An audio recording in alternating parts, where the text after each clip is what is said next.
In this session, we're going to see what determinants are. I'll start off by saying that a determinant is a computation that's performed on a matrix. They're used in various ways. We're going to see at least one use in a separate video.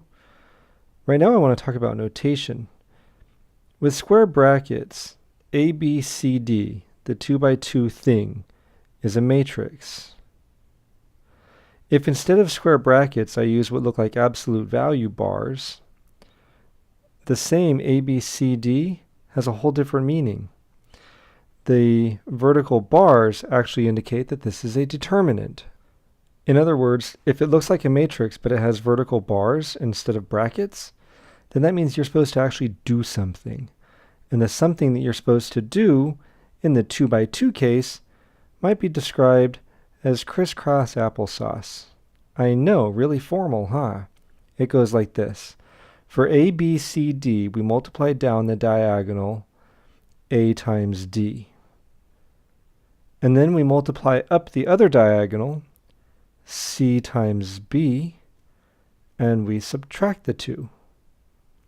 If A, B, C, and D are numbers, then AD minus CB is also a number. And so a determinant actually has a value. For instance, if we compute the determinant 2, 3, 1, 5, then what I'm going to do is I'm going to multiply diagonally down and to the right 2 times 5, and then I'm going to multiply up and to the right 1 times 3, and I'm going to subtract the two quantities. And so what I end up with is 10 minus 3, or in this case 7. That's the value of the determinant. What I want you to do is compute the next determinant, which is 3, negative 4, 7, 2. So go ahead and pause the video and crank this out. So I get 3 times 2 minus 7 times negative 4, which is 6 plus 28. The answer is 34. I wouldn't try to attach too much meaning to any particular determinant at this point. Right now, you're just learning what the vertical bars mean. Incidentally, how do you know that you're supposed to actually do this computation? Folks, it's all in the notation. It's the vertical bars. So before, I think I mentioned that it's very important to keep drawing the square brackets when you're dealing with matrices. And that was true, because when you're dealing with determinants, it's a different symbol. And that actually means something completely different. It means to do something. Now we turn our attention to the 3x3 case, and at this point I'd like to note that a determinant can only be computed on a square matrix. The one we're looking at now, 3, negative 9, 4, 1, 4, 0, 8, negative 3, 1.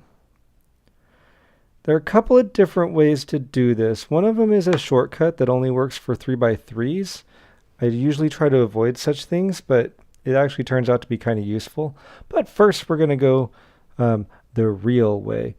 This is going to involve some vocabulary. It's more than you would think is about to happen. What we're going to do is called expansion by minors. And expansion by minors does not mean babies having babies. It means that we're going to expand the matrix using what are called minors. What we're about to do can be done across any row or down any column in the determinant. We're going to expand about the first row. That's how it's referred to. And the first row is 3, negative 9, 4. So what I'm going to do is I'm going to write down 3, and then negative 9, and then 4. Hopefully I've left myself enough room. The minor of 3 is what happens when you cross out the row and the column that contains 3. We actually write down a determinant based on the numbers that are left. In this case, that determinant is going to be 4, 0, negative 3, 1. The minor of negative 9 is what happens when we cross out the row and the column that contain negative 9. And the determinant that we have left is going to be 1, 0, 8, 1. And then the minor of 4 is what happens when we cross out the row and the column that contains 4, and we write down a determinant consisting of what's left. In this case, 1, 4, 8, negative 3. Now, what to do with these three things? Well, okay, so the first one is 3 times a determinant. The second one is negative 9 times a determinant. And the third one is 4 times a determinant. Let me go ahead and deal with some vocabulary. The minor that's attached to 3, the 4, 0, negative 3, 1, is actually called the minor of A11. And that's because the 3 that gave us that minor is in position 1, 1 in the determinant. Likewise, the minor 1, 0, 8, 1 that's attached to the negative 9 is the minor of A12. And now I've got to get into something called a sign array.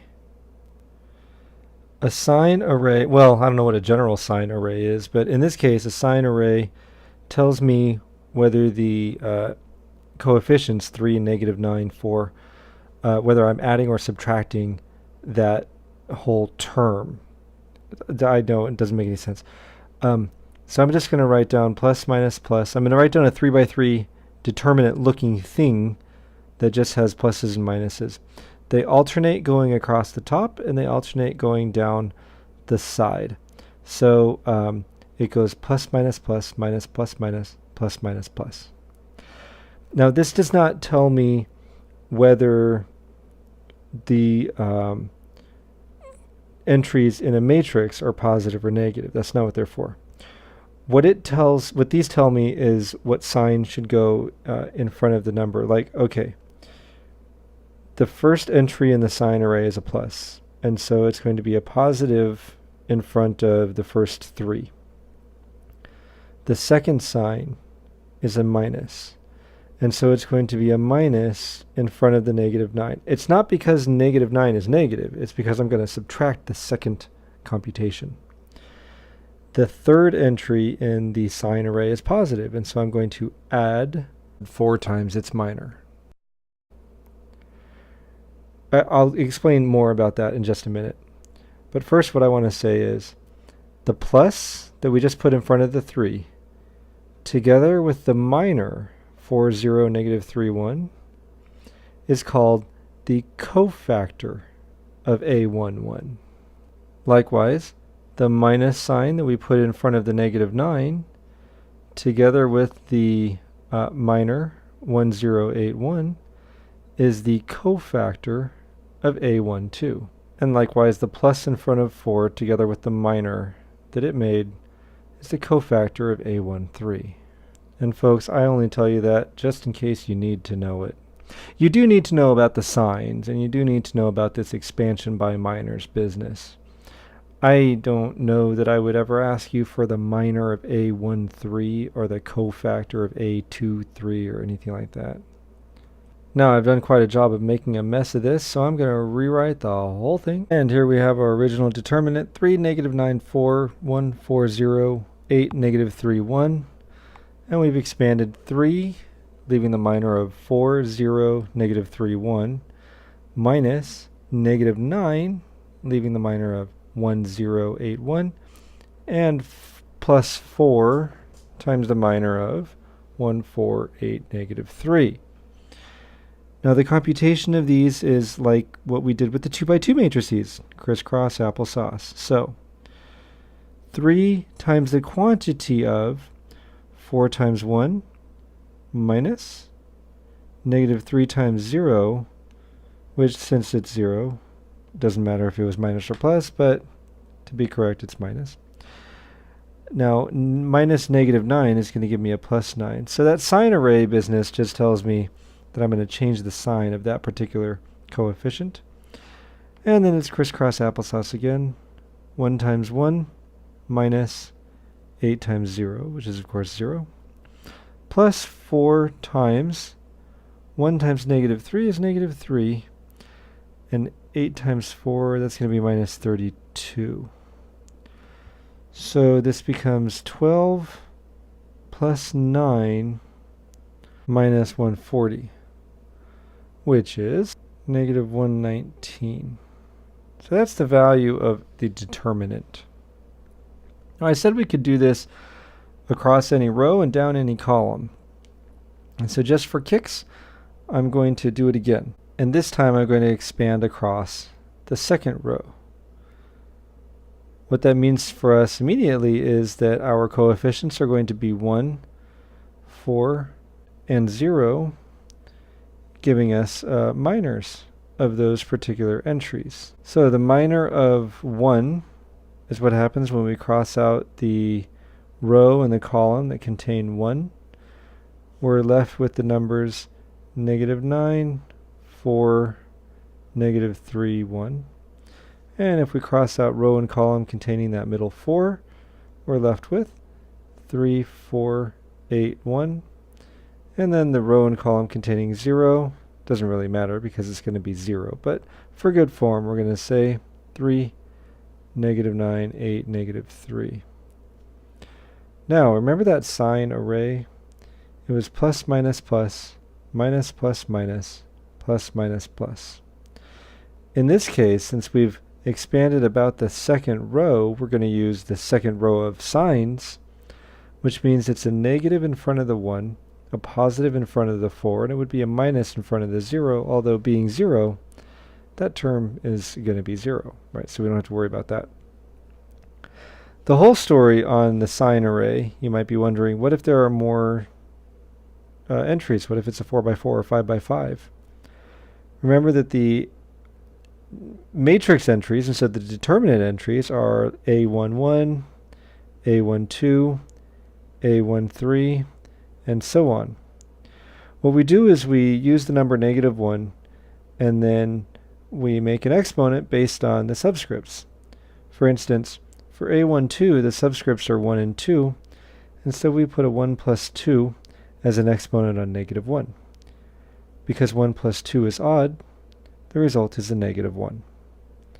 For the next one, A13, we take negative 1, and we put 1 plus 3 as the exponent. 1 plus 3 is even, giving us a positive 1. So the positive or negative comes from whether the subscripts add up to an even or odd number. I know, it seems like we're just making these things up. Well, someone did, and it seems to work. Let's go ahead and compute this determinant now, though. So it's negative 1 times, and then we have the crisscross applesauce thing, negative 9 times 1, minus negative 3 times 4. So that's going to be negative 9 minus negative 12. Plus 4 times 1 times 3 minus 8 times 4. So 4 times the quantity of 3 minus 32. Putting all this together gives me negative 119, which you may remember we got just a moment ago. Okay, so I mentioned a shortcut. It only works for 3x3 matrices. Don't try it with any other type, but it's so useful that it's one of the only times I'm going to show you a shortcut. So I've rewritten the original determinant. 3, negative 9, 4. You probably have it memorized by now, don't you? 1, 4, 0, 8, negative 3, 1. It involves reproducing the first two columns. And so to the right of that, I'm going to write 3, negative 9, 1, 4, 8, negative 3. And then what we do is we multiply in diagonals. So starting in the upper left and going diagonal right, we go 3 times 4 times 1, and that's 12. To that, I'm going to add negative 9 times 0 times 8, which is, of course, 0. And then to that, I'm going to add 4 times 1 times negative 3, so negative 12. And that turns out to be 0. And then we're going to go from the bottom left, we're going to go diagonal up. So 8 times 4 times 4 is 128. Negative 3 times 0 times 3 plus 0. 1 times 1 times negative 9 is negative 9. 128 minus 9 is 119. Then what we do is we take the first set of multiplication, the result of that, and we subtract from it the result of the second set of multiplying. And the answer in this case is, of course, negative 119. If I expand across any row or down any column, I'm going to get negative 119. You can't go down a diagonal for expansion by minors. But with this trick of reproducing the first two columns and then going down diagonal and then subtracting the result of up diagonal, you can come up with the same value for the determinant. So what if we had a 4 by 4 determinant? Well, I'm going to write one down, but I'm just going to use letters. So I've written a 4 by 4 determinant, A, B, C, D, E, F, G, H, I, J, K, L, M, N, O, P. Yeah, I'm amazingly creative right now. I'm going to expand across the first row just so you can see how this goes. I'm going to come down here. So A, B, C, D. Now, remember that sign array? When it's the 4 by 4 case, well, it starts out with plus. And then across the first row, it goes minus, plus, minus. And then down from the first position, it alternates. So it would be minus. And then plus, minus, plus, plus, minus, plus, minus, minus, plus, minus, plus.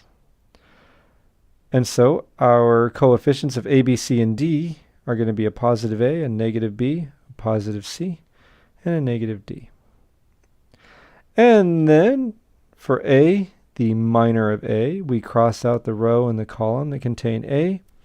We're left with the determinant F, G, H, J, K, L, N, O, P. And likewise B, C, and D. So now I have A times a 3 by 3 determinant minus B times a 3 by 3 determinant, and so on. Guess how you do the 3 by 3 determinant? That's right. You would do F and a negative G and an H, and each one of those is going to give me a 2 by 2 determinant. Yeah, it would suck. Because each of those 3 by 3 determinants would become 3 2 by 2 determinants. So you'd have to do that 4 times. What if it was a 5 by 5? You use a computer. What this highlights, though, since I could do this across any row or any column, is if I see a row or a column that has some zeros in it, I'm going to use those because those zeros could cut down my workload by a lot.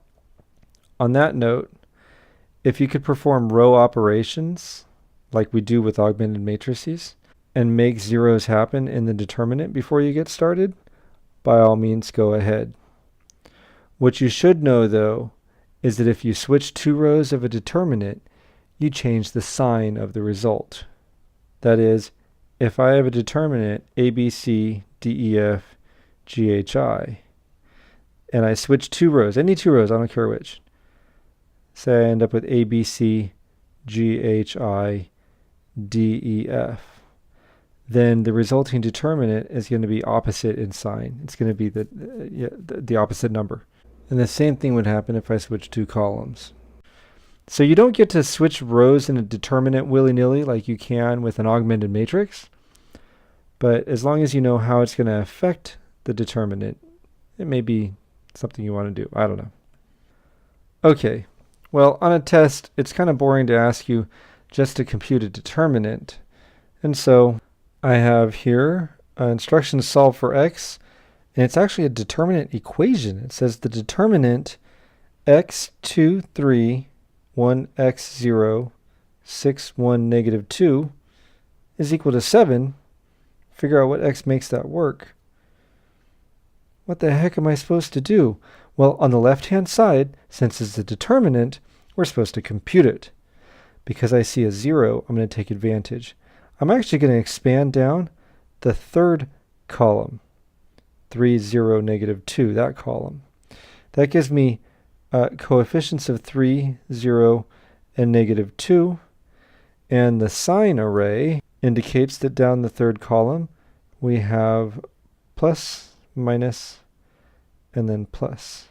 Now it doesn't change that negative 2 to a positive. It just says add what you get from multiplying that number by its minor.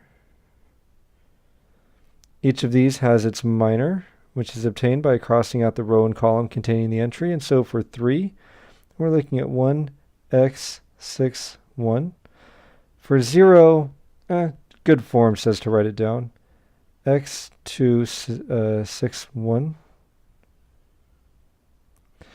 And then for negative 2, we're looking at x, 2, 1, x. And the result of all of that is supposed to equal 7. Well, we continue on with our crisscross applesauce business. So we have 3 times 1 minus 6x for that first determinant. Minus 0 goes away. Good to be able to take advantage of that. Minus 2 times x squared minus 2. And then that equals 7. And what I see here is now I just have a boring run-of-the-mill quadratic equation. 3 minus 18x minus 2x squared plus 4 is equal to 7.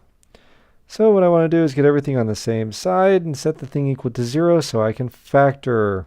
Doing so and combining like terms, I get 2x squared plus 18x equals 0.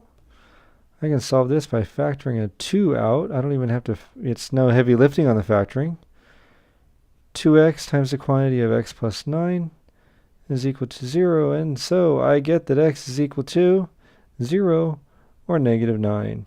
Since I was trying to solve for x, and I found x, I'm done. So I think I would be remiss if I didn't ask you to compute your own determinant.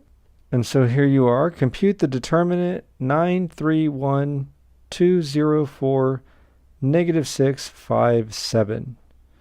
I would encourage you to do expansion by minors just because, but there is that shortcut for 3 by 3s, and I understand if you want to use it. Anyway, pause the video, compute the determinant, and then come back. So I personally expanded down the middle column. You didn't have to do that, but hopefully you ended up with negative 284, because that's the value of the determinant. In closing, I want to make a note. If a determinant turns out to be 0, then the associated matrix has no inverse. And there are a couple of different ways to put that. We could say has no inverse, we could say is non-invertible, or we could say is singular.